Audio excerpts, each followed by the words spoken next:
Hi guys, welcome to HUAದ YouTube channel. ಈ ವಿಡಿಯೋದಲ್ಲಿ ನಾವು ಮಾಡ್ಯೂಲ್ 2 ಆ್ಯಂಡ್ ಮಾಡ್ಯೂಲ್ 3ನ ಇಂಪಾರ್ಟೆಂಟ್ ಕ್ವೆಶನ್ಸ್ನ ನೋಡೋಣ. ಮೊದಲನೇ ಕ್ವೆಶನ್ಸ್ ಏನು ಬರುತ್ತೆ ಸೆಕೆಂಡ್ ಮಾಡ್ಯೂಲಿಂದ ಅಂದರೆ ಇದು very important question. Data processing instructions ಅಂತ ಕೇಳ್ತಾರೆ. Data processing instructions manipulate the data within a ರಿಜಿಸ್ಟರಲ್ಲಿ. ಓಕೆನಾ, ಮ್ಯಾನಿಪುಲೇಟ್ ಮಾಡುತ್ತೆ ಡೇಟಾ ವಿತಿನ್ ಅ ರಿಜಿಸ್ಟರ್. ಇದರಲ್ಲಿ ಯಾವ್ಯಾವ ಇದ್ದಾವೆ? 5 ಇದ್ದಾವೆ. Move instruction, arithmetic instruction and logical instruction and comparison instruction and multiply instruction. ಮೊದಲನೇದರಲ್ಲಿ ಮೂವ್ ಇನ್ಸ್ಟ್ರಕ್ಷನ್ಸ್. ಮೂವ್ ಇನ್ಸ್ಟ್ರಕ್ಷನ್ ಏನು ಮಾಡುತ್ತೆ ಅಂತಂದರೆ ಇದು ಒಂದು ಸಿಂಪಲ್ ಆರ್ಮ್ ಇನ್ಸ್ಟ್ರಕ್ಷನ್ ಆಗಿದೆ.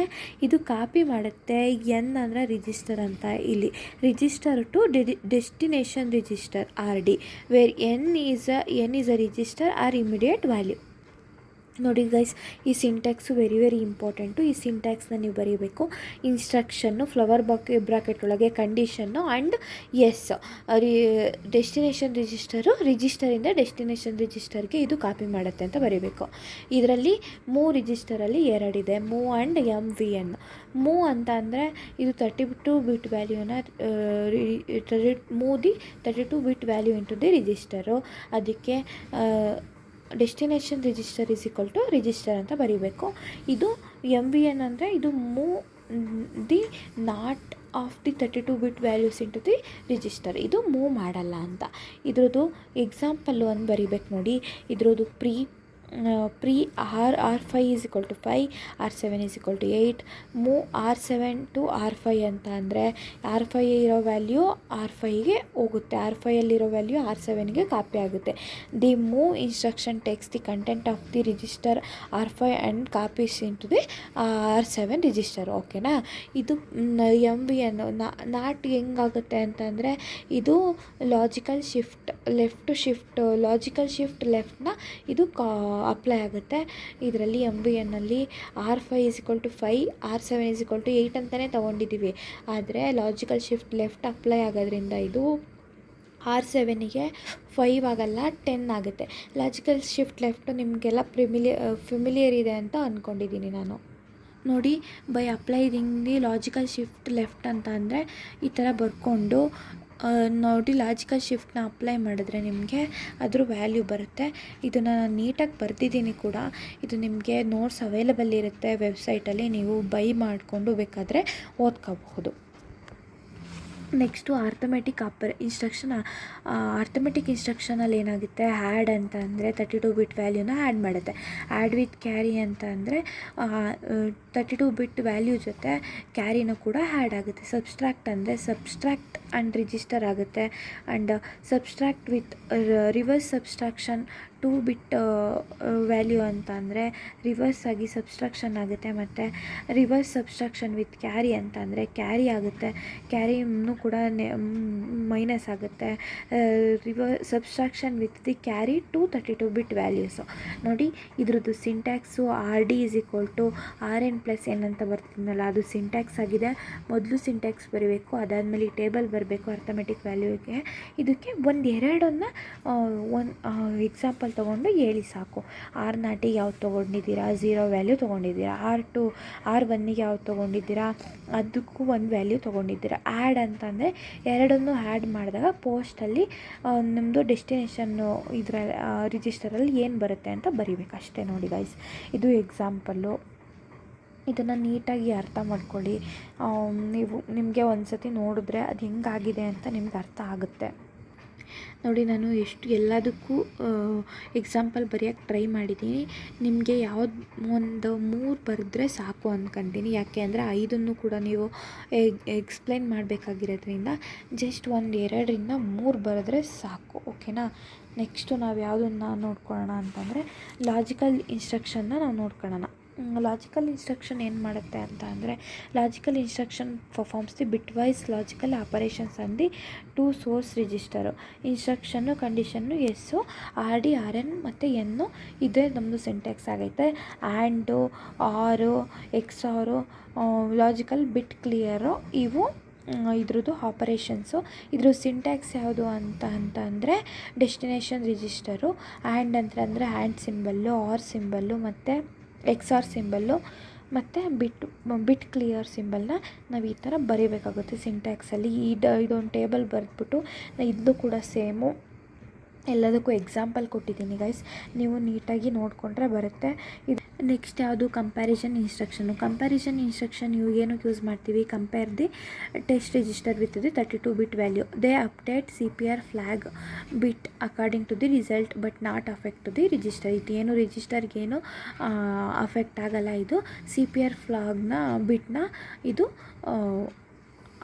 ಅಪ್ಡೇಟ್ ಮಾಡ್ತಾ ಹೋಗುತ್ತೆ. ಇದ್ರದ್ದು ಸಿಂಪಲ್ಲಾಗಿ ಸಿಂಟ್ಯಾಕ್ಸ್ ಬರೀಬೇಕು. ಮತ್ತು ಟೇಬಲ್ಲು CMN CMP ಅಂದರೆ compare negated, compare, test for equality for 32 bit value, test bit of 32 bit value, flag set on the result ಏನು ಮಾಡುತ್ತೆ, ಕಂಪೇರ್ ನೆಗ್ಲೆಟೆಡ್ಡು ಅದೇನು ಮಾಡುತ್ತೆ ಅಂತ ಒಂದು ಇದರಲ್ಲಿ ಬರೆದ್ಬಿಟ್ಟು ಇದಕ್ಕೂ ಒಂದು ಎಕ್ಸಾಂಪಲ್ ಕೊಟ್ಟಿದ್ದೀನಿ. ಇದನ್ನು ನಮ್ಮದೆಲ್ಲ ನೋಟ್ಸಲ್ಲಿದೆ. ಇದನ್ನು ಒಂದು ಸ್ವಲ್ಪ ನೋಡಿ ಬರೆದ್ರೆ ನಿಮಗೆ ಕೊಡ್ತಾರೆ ಗೈಸ್, ಫುಲ್ ಮಾರ್ಕ್ಸ್ ಕೊಡ್ತಾರೆ, ತಲೆ ಕೆಡಿಸ್ಕೋಬೇಡಿ. ನೆಕ್ಸ್ಟ್ ಯಾವುದು ಮಲ್ಟಿಪ್ಲೈ ಇನ್ಸ್ಟ್ರಕ್ಷನ್ ಏನು ಮಾಡುತ್ತೆ? ಇದರಲ್ಲಿ 2 ಇದೆ, MLA ಮತ್ತು MUL ಅಂತ. ಅದೆರಡಕ್ಕೂ ಕೂಡ ನೀವು ಸಿಂಟ್ಯಾಕ್ಸ್ ಬರೀಬೇಕು. MLA ಅಂತಂದರೆ ಮಲ್ಟಿಪ್ಲೈ ಆ್ಯಂಡ್ ಅಕ್ಯುಮುಲೇಟ್ ಅಂತ, MUL ಅಂತಂದರೆ ಮಲ್ಟಿಪ್ಲೈ ಅಂತ. ಇದಕ್ಕೆ ಸಿಂಪಲ್ ಸಿಂಟ್ಯಾಕ್ಸ್ ಬರೆದ್ಬಿಟ್ಟು ಆಮೇಲೆ ಇದರಲ್ಲಿ ಸಿಂಟ್ಯಾಕ್ಸ್ ಜೊತೆ ಮತ್ತು SMLAL signified multiply accumulate long, signed multiply long, unsigned multiply accumulated long, unsigned multiply log ಅಂತ ಇವು 4 ಇದೆ. ಇದಕ್ಕೆಲ್ಲ ಸಿಂಟ್ಯಾಕ್ಸ್ ಇದೆ. ಇಷ್ಟು ಬರ್ಕೊಂಬಿಟ್ಟು ಇದಕ್ಕೊಂದು ಸಿಂಪಲ್ಲಾಗಿ ಎಕ್ಸಾಂಪಲ್ ಕೊಟ್ಟರೆ ಇದು ಮುಗಿಯುತ್ತೆ ಗಾಯ್ಸ್. ನೋಡಿ, ನಾನು ಒಂದೊಂದಕ್ಕೆ 2 ಎಕ್ಸಾಂಪಲ್ ಕೊಡೋಕ್ಕೆ ಟ್ರೈ ಮಾಡಿದ್ದೀನಿ. ಒಂದೊಂದು ಕೊಟ್ರೂ ಸಾಕು, ಯಾಕೆಂದರೆ ಇದು ಫುಲ್ ಎಲ್ಲ 5 ಎಕ್ಸ್ಪ್ಲೈನ್ ಮಾಡೋದ್ರಿಂದ. ಈ ಕ್ವೆಶನ್ ಅಂತೂ ಭಾಳ ಇಂಪಾರ್ಟೆಂಟು, ಎಲ್ಲ ಸತಿನೂ ಕೇಳಿದ್ದಾರೆ. ಈ ಕ್ವೆಶನ್ನ ನೀವು ಓದ್ಕೊಂಡು ಹೋಗಿ. ಮತ್ತು ನೀವು ನೆಕ್ಸ್ಟ್ ಯಾವ ಕ್ವೆಶನ್ನು? ಬ್ರಾಂಚ್ ಇನ್ಸ್ಟ್ರಕ್ಷನ್ನು, ಇದು ಕೂಡ ಇಂಪಾರ್ಟೆಂಟೇ, ಇದನ್ನು ಕೇಳಿದ್ದಾರೆ. ಬ್ರಾಂಚ್ ಇನ್ಸ್ಟ್ರಕ್ಷನ್ಸ್ ಏನು ಅಂತಂದರೆ ಚೇಂಜ್ ದಿ ಫ್ಲೋ ಆಫ್ ಎಕ್ಸಿಕ್ಯೂಷನ್ನ ಇದು ಚೇಂಜ್ ಮಾಡುತ್ತೆ. Is use to call the routine. The change of execution flow forces the program counter PC to point a new address. The change of execution ಏನು ಮಾಡುತ್ತೆ? PCನ new ಅಡ್ರೆಸ್ಸಿಗೆ point ಮಾಡೋಕ್ಕೆ help ಮಾಡುತ್ತೆ. ಇದ್ರ ಸಿಂಟ್ಯಾಕ್ಸ್ ಏನು? B condition label, BL condition label, BX condition RM, BLX condition label 1 RM. ಓಕೆನಾ ಅಂತ ಬರ್ತಿದ್ದೀನಿ ನೋಡಿ. Branch PC = label, BL branch with link, PC ಏನು ಮಾಡುತ್ತೆ? ಲೇಬಲ್ ಮಾಡುತ್ತೆ. ಎಲ್ಲರೂ addresses the next instruction after the BL. ಆಮೇಲೆ ಬ್ರ್ಯಾಂಚ್ ಎಕ್ಸ್ಚೇಂಜ್ ಏನು ಮಾಡುತ್ತೆ? PC RM ಆ್ಯಂಡ್ ಅದ್ರದ್ದು ಅಡ್ರೆಸ್ ಬರೀಬೇಕು. And T = RM and 1. Branch exchange with link ಏನು ಮಾಡುತ್ತೆ? PC = label, T = 1. PC RM and address ಬರಿತೀವಿ. T RM and 1. Link register RL address of the next instruction of the BLX. ಇದಕ್ಕೂ ನೋಡಿ, ಇದು forward ಹ್ಯಾಡು ಇದು ಒಂದು ನೀಟಾಗಿ ಇದು ಒಂದು ಪ್ರೋಗ್ರಾಮ್ ಥರ ಕಲ್ತ್ಕೊಳ್ಳಿ. ನೆಕ್ಸ್ಟು ಎಕ್ಸಾಂಪಲ್ 2 ಕೂಡ ಕೊಟ್ಟಿದ್ದೀನಿ. ಇದರಲ್ಲೂ ಕೂಡ ನೀವು ಪ್ರೋಗ್ರಾಮ್ ಥರ ಕಲ್ತ್ಕೊಂಡು ಬರೆಯೋಕ್ಕೆ ಟ್ರೈ ಮಾಡಿ please. Next stack operations. The pop operations ಏನಿದೆಯಲ್ಲ, use to load the multiple instruction. Similarly push operation use to store the multiple operation. A stack is either ascending or descending. Ascending stack grow towards the higher memory address, descending stack grow towards the lower memory address. ಓಕೆನಾ? Ascending stack higher memory ಅಡ್ರೆಸ್ಸಿಗೆ ಹೋದರೆ, descending stack lower memory ಅಡ್ರೆಸ್ಸಿಗೆ ಬರುತ್ತೆ. When full stack the stock pointer SP points to the an address that is the last used for full location. If you use an empty stack, the SP point addresses the first unused or empty location.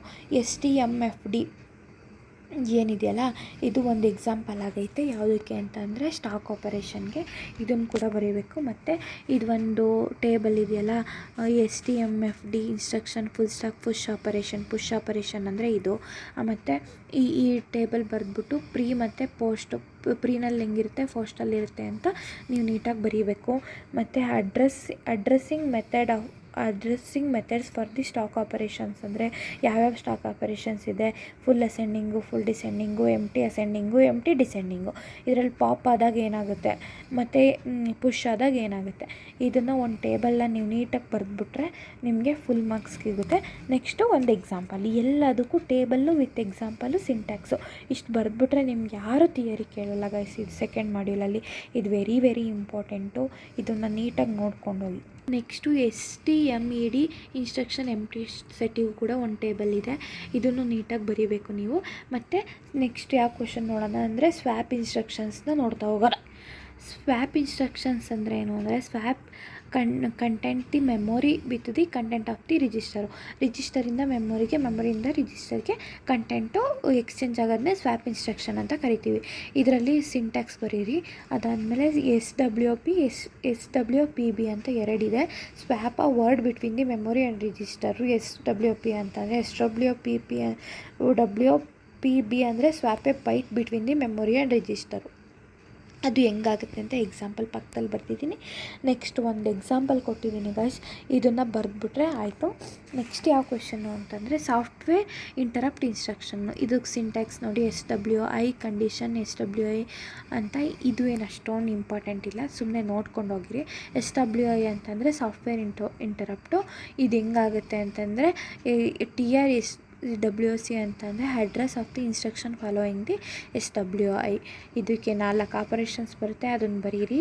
The software interrupt instruction causes the software interrupt exception. ಇದು software interrupt ಎಕ್ಸೆಪ್ಷನ್ನ cause ಮಾಡುತ್ತೆ. Which provide the mechanism for application call operating system routing. SWI calls with an SWI number. ಆಮೇಲೆ ಇದಕ್ಕೊಂದು example ಇಷ್ಟು ಬರೆದ್ರೆ ನಿಮ್ದಾಯಿತು. Last question barrel shifter. ಇದು important ಇರುತ್ತೆ. ಫಸ್ಟ್ ಕ್ವೆಶನ್ನು, ಸೆಕೆಂಡ್ ಕ್ವೆಶನ್ನು ಮತ್ತು ಬ್ಯಾರಲ್ ಶಿಫ್ಟರ್ನ ಫಸ್ಟ್ ನೀವು ನೋಡ್ಕೊಳ್ಳಿ. ಆಮೇಲೆ ಸ್ಟಾಕ್ ಆಪರೇಷನ್ಸು ಇನ್ನು ಮಿಕ್ಕಿದ್ದೆಲ್ಲ ನೀವು ಆಮೇಲೆ ನೋಡ್ಕೊಳ್ಳಿ ಒಂದು ಸತಿ. ಇನ್ನು ಮೂವ್ ಇನ್ಸ್ಟ್ರಕ್ಷನ್ನು, ಮೂವ್ ಇನ್ಸ್ಟ್ರಕ್ಷನ್ನ ಆ ಬ್ಯಾರಲ್ ಶಿಫ್ಟರ್ ಅಂತ ಏನು ಅಂದರೆ ಇನ್ ಮೂವ್ ಇನ್ಸ್ಟ್ರಕ್ಷನ್ನ an operand N can be register or immediate value but that can also preprocessed by the barrel shift. ಇದು ಇಮಿಡಿಯೇಟ್ ವ್ಯಾಲ್ಯೂ ಆಗಿರ್ಬೋದು, ಆದರೆ ಬ್ಯಾರಲ್ ಶಿಫ್ಟರು ಪ್ರೀ ಪ್ರೊಸೆಸ್ ಮಾಡುತ್ತೆ. Prior of being used by the data processing instruction. ಇದನ್ನು prior ಆಗಿ use ಮಾಡ್ತೀವಿ. A unique and powerful feature of an ARM processor is high ability to shift the 32 bit binary pattern. ಇದು unique power ಏನು ability ಅಂತಂದರೆ ಇದು 32 bit binary ಪ್ಯಾಟ್ರನ್ನ ಇದು shift ಮಾಡುತ್ತೆ. The shift increases the power flexibility of the many data processing operation. ನೋಡಿ ಇದು barrel ಶಿಫ್ಟರ್ದು diagram ಆಗೈತೆ. ಇಲ್ಲಿ ನೋಡಿ, ಇಲ್ಲಿ ಎಕ್ಸಾಂಪಲ್ ಬರ್ತಿದ್ದೀನಿ, ಇದನ್ನು ಕೂಡ ನೋಡ್ಕೊಳ್ಳಿ. ಆಮೇಲೆ ಇದಕ್ಕೊಂದು ಟೇಬಲ್ ಇದೆ.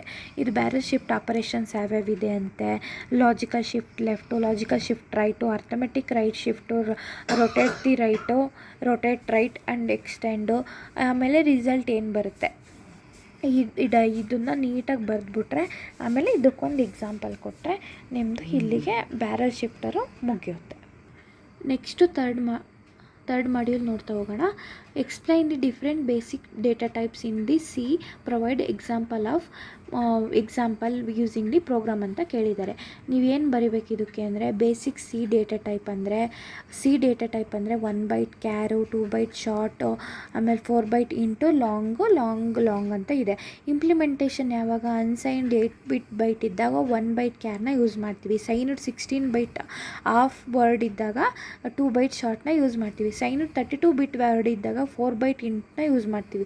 ಲಾಂಗ್ ಅನ್ನೋದು ಯಾವಾಗ ಯೂಸ್ ಮಾಡ್ತೀವಿ 32 ಬಿಟ್ ವರ್ಡ್ ಇದ್ದಾಗ. ಆಮೇಲೆ ಲಾಂಗ್ ಅಂದರೆ 64 ಬಿಟ್ ವರ್ಡ್ ಇದ್ದಾಗ. ಇದು basic data type in C ನಲ್ಲಿರೋದು. ಇದು ARM processor have 32 bit register and 32 bit data processing operation. ARM architecture is a RISC load and store architecture. There are no arithmetic and logical instruction that manipulate the value in the memory directly. ಓಕೆನಾ, ಇದಕ್ಕೆ ಇದು ಒಂದು table ಇದೆ, architecture, ಇನ್ಸ್ಟ್ರಕ್ಷನ್ನು, action. Pre ARM-v4 ಏನಾಗುತ್ತೆ, LDRB, STRB, LDR and STR ಅಂತ ಒಂದು instruction ಹೊರಡುತ್ತೆ. Load an unsigned 8-bit value ಅಂದರೆ LDRB, store an unsigned 8-bit value ಅಂದರೆ STRB, load an unsigned value unsigned 32-bit value ಅಂದರೆ LDR, store signed unsigned 32-bit value ಅಂದರೆ STR.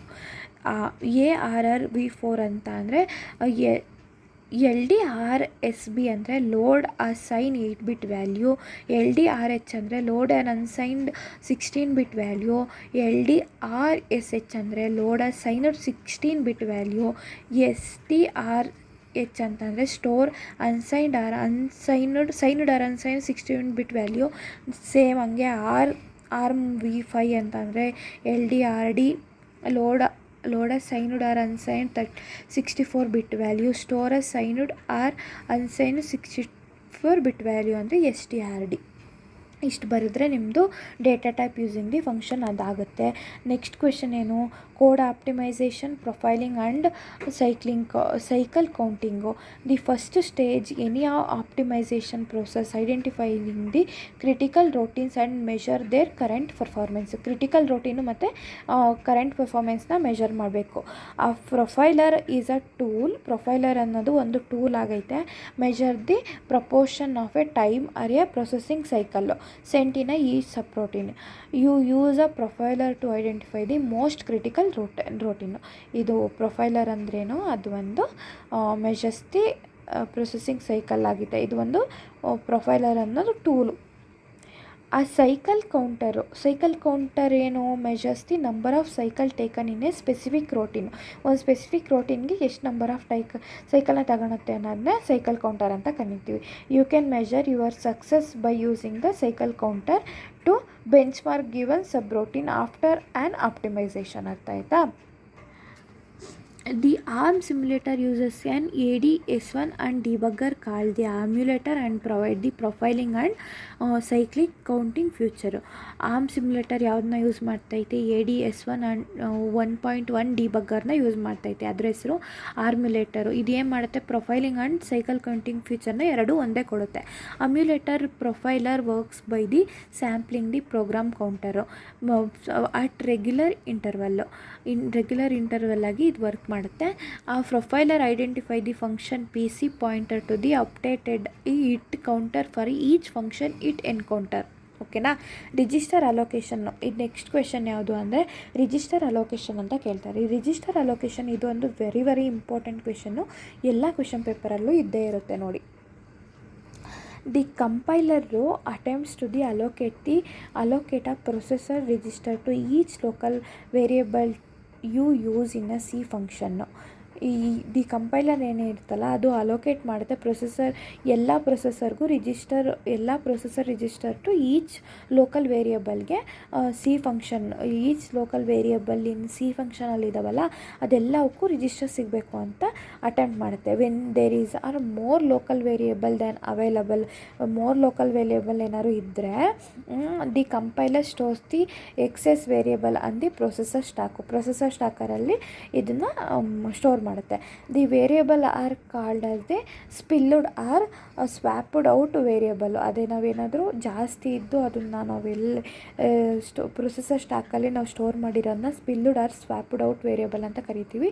Since they are return out to the memory, ಅವನ್ನ ಮೆಮೊರಿಯಿಂದ ಔಟಾಗಿ ಬರೆದಿರ್ತೀವಿ. Spilled variables are the slow to access compared to the variable allocated in the register.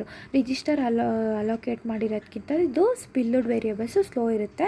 To implement a function efficiency you need to ಅದೇ function efficiency increase ಮಾಡಬೇಕು ಅಂದರೆ minimum the spilled ವೇರಿಯಬಲ್ಸ್ನ ಕಡಿಮೆ ಮಾಡಬೇಕು. Most important and frequent access variables are stored in the register. ಓಕೆನಾ? Most C compiler register usage. ಇದು ನೋಡಿ register ಯಾವ್ಯಾವಿದೆ, ಇದನ್ನು ನೀವು ಬರೀಬೇಕಾಗುತ್ತೆ. ರಿಜಿಸ್ಟರು ಮೊದಲು 0 to 8 ಆಲ್ಟರ್ನೇಟಿವ್ ರಿಜಿಸ್ಟರ್. ಇದಕ್ಕೇನು ಆಲ್ಟರ್ನೇಟಿವ್ಗೆ R0ಗೆ A1, R1ಗೆ A2, R2ಗೆ A3, A4, ಆಮೇಲೆ R4 R5ಗೆ V1 V2, R6ಗೆ V3, R7ಗೆ V4 and R8ಗೆ V5 ಅಂತ alternative name ಕೊಟ್ಟಿದ್ದೀವಿ. ಇದನ್ನೇನಕ್ಕೆ ಯೂಸ್ ಮಾಡ್ತೀವಿ? Argument register these holds the first 4 function arguments on the function call and the return the value on the function. ಓಕೆನಾ? ಆಮೇಲೆ next register R9ನ V6 ಅಂತ ಕರಿತೀವಿ alternative ಆಗಿ. R9 holds the static base address this address of the read and write the data. Next R10ನ V7 ಅಂತ ಕರಿತೀವಿ. R10 holds the stack limit address. ಓಕೆನಾ? ಮತ್ತು R11ನ ನಾವು V8 ಅಂತ ಕರೆದ್ರೆ ಇದು ಜನರಲ್ ವೇರಿಯಬಲ್ ರಿಜಿಸ್ಟರ್ ಆಗಿದೆ. R12ನ ನಾವು IP ಅಂತ ಕರಿತೀವಿ. IP ಅಂದರೆ it useful as a scratch register for function or inter proceeds call the requirements. R13ನ SP ಅಂತ ಕರಿತೀವಿ. SP ಅಂದರೆ stack pointer pointing to full descending stack. R14 ಅಂತ ಅಂದರೆ ಎಲ್ಲರೂ linked register ಅನೇ function call this holds the return address. R15 ಅಂದರೆ PC program counter. ಇದು ಟೇಬಲ್ ಏನು ಶೋ ಮಾಡ್ತೈತೆ ಅಂದರೆ register names usage following the thumb procedure call the ATPCS which use to code generate the C compiler. The C compiler can register R0 to R12 and R14 to hold the variable. Efficiency register allocations ಏನಿದು try to limit number of local ವೇರಿಯಬಲ್ಸ್ನ ಕಮ್ಮಿ ಮಾಡಿದ್ರೆ efficiency ಜಾಸ್ತಿ ಆಗುತ್ತೆ ಅಂತ ನಾವು ಆವಾಗಲೇ ನೋಡಿದ್ವಿ ಗೈಸ್. ಓಕೆನಾ? ಇಷ್ಟು ಬರೆದ್ರೆ ನಿಮಗೆ ಫುಲ್ ಮಾರ್ಕ್ಸ್ ಕೊಡ್ತಾರೆ. ನೆಕ್ಸ್ಟ್ ಕ್ವಶನ್ ಯಾವುದು? ಪಾಯಿಂಟರ್ ಅಲೈಸಿಂಗ್ ಅಂತ ಓದೋಣ. 2 pointer are said to alias ಏನಾದರೂ ಕರಿಬೇಕು ಅಂದರೆ when they point to the same address.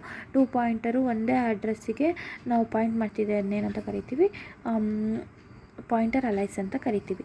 In a function the compiler after does not know which pointer can alias and which pointer cannot.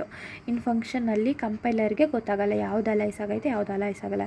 The compiler must verify the precimetic and assume that any write to a pointer may affect the value read from the other pointer. ಕಂಪೈಲರು ಮೊದಲೇ ನಾವು assume ಮಾಡ್ಕೊಬೇಕು ಈ ಪಾಯಿಂಟರ್ಗೆ ನಾವು ಇದನ್ನು ಕೊಟ್ಟರೆ ಇನ್ನೊಂದಕ್ಕೆ ಇದಾಗಬಹುದು, means problem ಆಗ್ಬೋದು ಅಂತ. Which can significantly reduce the code efficiency. ಇದಕ್ಕೊಂದು ಎಕ್ಸಾಂಪಲ್ ಇದೆ. ಈ ಎಕ್ಸಾಂಪಲ್ನ ನೀವು ನೀಟಾಗಿ ಬರೆದ್ರೆ ಇಷ್ಟೇ ಎಕ್ಸ್ಪ್ಲನೇಷನ್ ಸಾಕು.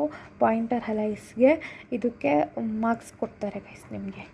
ಕ್ವೆಶನ್ ಯಾವುದು ಅಂತಂದರೆ ಪೋರ್ಟಬಿಲಿಟಿ ಇಶ್ಯೂ ಯಾವ್ಯಾವುದು ಅಂತಂದರೆ the char type, the int type, unaligned data pointer, endian assumptions, function prototyping, use of bit field, use of enumeration, inline assembly, volatile keyword, ಇವೆಲ್ಲದು ಏನು ಪೋರ್ಟಬಿಲಿಟಿ ಇಶ್ಯೂಸ್ ಆಗೈತೆ. ಇದು ಕ್ಯಾರ್ ಟೈಪ್ ಅಂತ ಅಂದರೆ ಏನು? Some platforms char is signed and default and other is unsigned. Some ಪ್ಲಾಟ್ಫಾರ್ಮ್ಸಲ್ಲಿ char type signed ಆಗಿರುತ್ತೆ, ಇನ್ನು ಅದರಲ್ಲಿ ಅನ್ಸೈನ್ಡ್ ಆಗಿರುತ್ತೆ. ಇದು ಒಂದು ಪೋರ್ಟಬಿಲಿಟಿ ಇಶ್ಯೂ ಆಗಿರುತ್ತೆ. This affect how values between 128 to 225 are the interrupted which can cause the bugs to string manipulation, input and output arithmetic operations. The int type ಏನಿದೆಯಲ್ಲ, ಈ int type ಕೂಡ ಇದು ಪ್ರಾಬ್ಲಮ್ ಆಗುತ್ತೆ. ಆಮೇಲೆ ಅನ್ಅಲೈಸ್ಡ್ ಡೇಟಾ ಟೈಪ್ ಪಾಯಿಂಟರು, ಇದೆಲ್ಲದು ಕೂಡ portability issue ಆಗಿದೆ guys. ಇದನ್ನು ನಾನು ನೀಟಾಗಿ ಬರೆದಿದ್ದೀನಿ. ನಿಮ್ಗೊಂದ್ಸತಿ ನೀಟಾಗಿ ಓದ್ಕೊಂಡ್ರೆ ನಿಮ್ಗೆ ಅರ್ಥ ಆಗಿಬಿಡುತ್ತೆ. ನೋಡಿ ಇಷ್ಟೇ. ಇದನ್ನು ಕೇಳ್ತಾರೆ, ಓದ್ಸತಿ ಕೂಡ ಇದು ಕ್ವೆಶನ್ ಬಂದಿತ್ತು. ಇದನ್ನು ನೀವು ನೀಟಾಗಿ ನೋಡ್ಕೊಂಡೋಗಿ. ನೆಕ್ಸ್ಟ್ ಕ್ವೆಶನ್ ಯಾವ್ದು ನೋಡೋಣ ಅಂತ ಅಂದರೆ ನಾವು square of the integer between the 0 to 9. ಇದು ಒಂದು ಪ್ರೋಗ್ರಾಮು ಗೈಸ್. ನೀವು ಪ್ರೋಗ್ರಾಮ್ನ ಇದನ್ನು ನೀಟಾಗಿ ಕಲ್ತ್ಕೊಂಡೋಗಿ ಈ ಕ್ವೆಶನ್ ಕೇಳಿದ್ರೆ ನೀವು ಇದನ್ನು ಬರೆಯೋರಂತೆ. ನೋಡಿ